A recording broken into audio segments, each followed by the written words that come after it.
चे आमदार आणि शिवसेनेचे खूप जुने नेते आधी उद्धवजींबरोबर नंतर एकनाथजींबरोबर आता राज्याच्या नियोजनचे उपाध्यक्ष ज्यांना कॅबिनेट मंत्र्याचा दर्जा आहे अशा राजेश क्षीरसागरांना नॉर्मल मार्गाने मागे ढकलता येत नाही।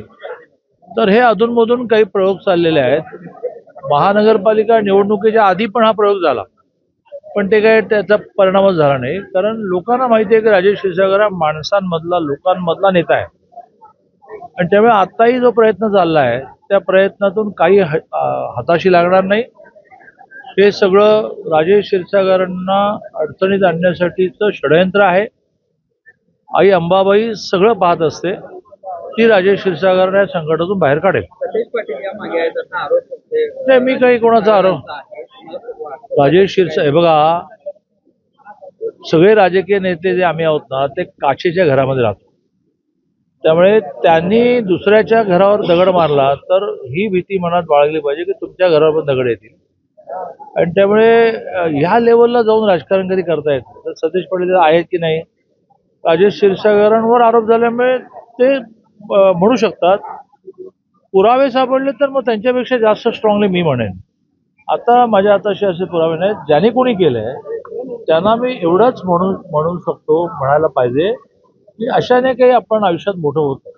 म्हणजे रेष मोठी करा म्हटल्यानंतर दुसऱ्याची रेष पुसायची, अशाने मोठी रेष होता येते। रेष मोठी व्हायची असेल तुमची रेष मोठी आखायला, हे कुठलं चाललेलं आहे की यांची रेष अर्धी करा मग माझी रेष मोठी होईल, असं नाही तर। पावसाळी अधिवेशन सध्या सुरू आहे, उद्या ठाकरे गटाकडून स्थगन प्रस्ताव या संदर्भात आणला जाणार असल्याची माहिती आहे। राजेश क्षीरसागरांना कॅबिनेट मंत्र्याचा दर्जा आहे आणि त्यामुळे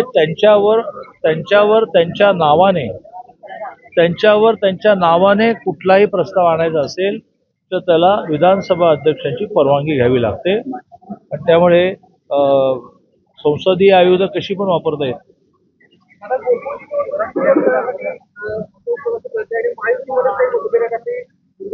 महायुतीमध्ये कोणतेही मतभेद नाहीत।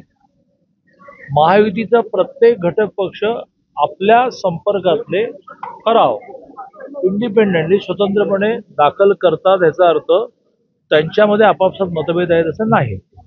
शेवटी मला सांगा की एक कुटुंब असं म्हणत असताना प्रत्येक भावाचा वेगळा बिझनेस असतो, तरीही ते त्या घरातल्या कोणाचं लग्न निघालं सगळे एकवटतात। तसं निवडणूक हे लग्न आहे, सगळे एकत्र येऊन काम करतील, काही काळजी करायचं कारण नाही। ओके,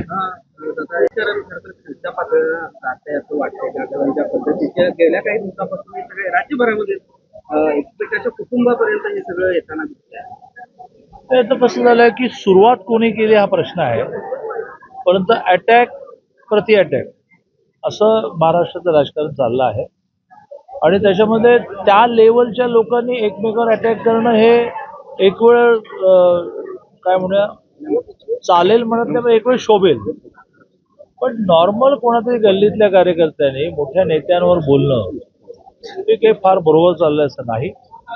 पुराव्याशिवाय बोलणं हे तर बिलकुल बरोबर नाही आणि त्यामुळे दूध का दूध पाणी का पाणी होऊन जाईल। खरं तर उद्धव ठाकरे आता जे काही मुख्य खासदार आहेत त्यांच्या मतदारसंघाचा दौरा करताना बघायला मिळतो, भाषणामध्ये भाजपवर देखील त्यांचा रोष पाहायला मिळतो।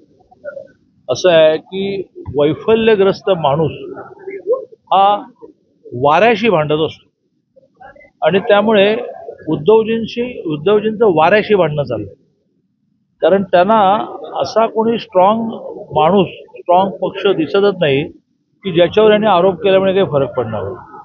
मग माणसाला आपल्या मनातली व्यथा कुठेतरी मांडायची असते।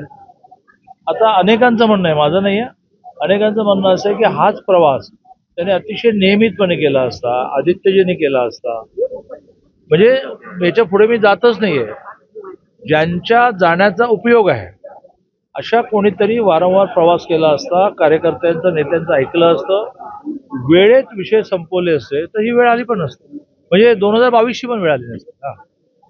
ओके, चला भेट।